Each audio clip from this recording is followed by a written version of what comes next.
महातपा का उपाख्यान। पृथ्वी ने पूछा, भगवान मणि से जो प्रधान पुरुष निकले थे तथा जिन्हें भगवान श्रीहरि ने वर दिया था, तुम सभी त्रेता युग में राजा बनोगे, तथा उनकी उत्पत्ति कैसे हुई, उनके नाम क्या हुए तथा उन्होंने कौन कौन से काम किए, आप मुझे ये प्रसंग बताने की कृपा करें। भगवान वराह कहते हैं, प्राणियों को प्रश्य प्रश्य देने वाली पृथ्वी देवी मणि से प्रकट जो सुप्रभ नाम का प्रधान पुरुष था, वह त्रेता में एक महान उदार राजा हुआ। उन्हें उनके प्रादुर्भाव का प्रसंग सुनो। प्रथम सतयुग में महाबाहु नाम से एक प्रसिद्ध राजा हो चुके हैं। वे ही पुनः त्रेता युग में राजा श्रुत कीर्ति हुए। उस समय त्रिलोकी में महान पराक्रमियों में उनकी गणना थी। मणि से उत्पन्न हुआ सुप्रभ उन्हीं के घर पुत्र रूप से उत्पन्न हुआ। उस समय प्रजापाल नाम से जगत में उनकी ख्याति हुई। एक दिन की बात है, राजा प्रजापाल शिकार के लिए किसी ऐसे सघन वन में गया जहाँ बहुत से हिंसक जंतु निवास करते थे। वहाँ उसे एक सुंदर आश्रम दिखाई पड़ा जहाँ परम धार्मिक महातपा ऋषि निवास करते थे। वे निराहार रहकर सदा परब्रह्म परमात्मा का ध्यान करते थे। तप करना ही उनका मुख्य काम था। वहाँ जाकर राजा को आश्रम में प्रवेश करने की इच्छा हुई, अतः वह आश्रम के भीतर गया।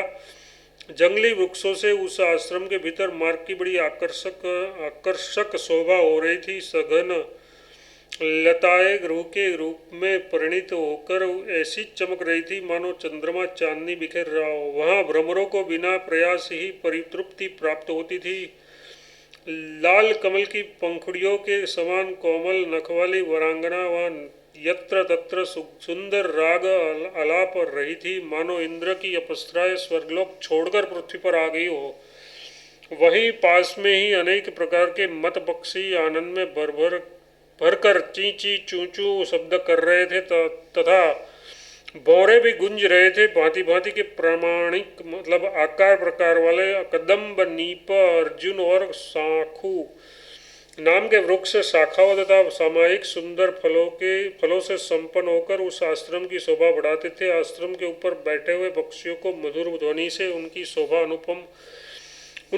अनुपम हो रही थी। वहाँ रहकर सुचारू रूप से काम करने वाले सज्जन पुरुष धैर्यपूर्वक अपने कार्य में तत्पर थे। प्रायः सर्वत्र यज्ञ कुंडों से यज्ञ के धुएं उठ रहे थे। हवन करने से आग की प्रचंड लपटें निकल रही थी तथा गृहस्थ ब्राह्मणों द्वारा आरंभ था। अतः ऐसा जान पड़ता था मानो पाप रूपी हाथियों को शांत करने के विचार से अत्यंत तीखे दांतों वाले मत वाले सिंह ही यहाँ आ गए हो।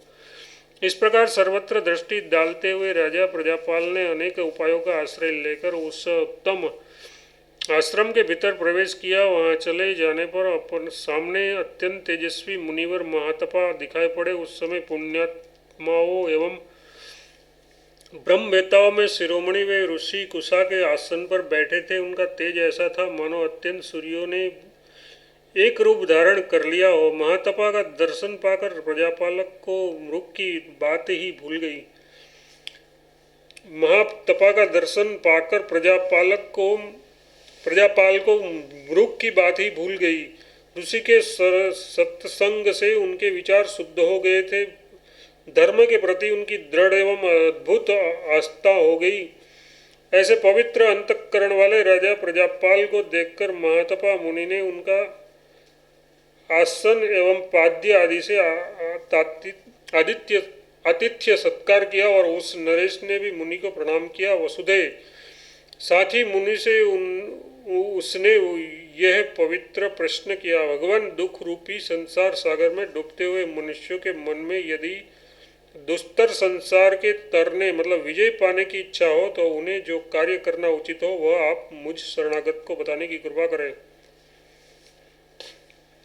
महातपा जी बोले, राजन, संसार रूपी समुद्र में डूबने वाले मनुष्यों के लिए कर्तव्य यह है कि वे पूजा, होम, दान, ध्यान एवं अनेक यज्ञ आदि उपकरण रूपी दृढ़ नौका का आश्रय ले।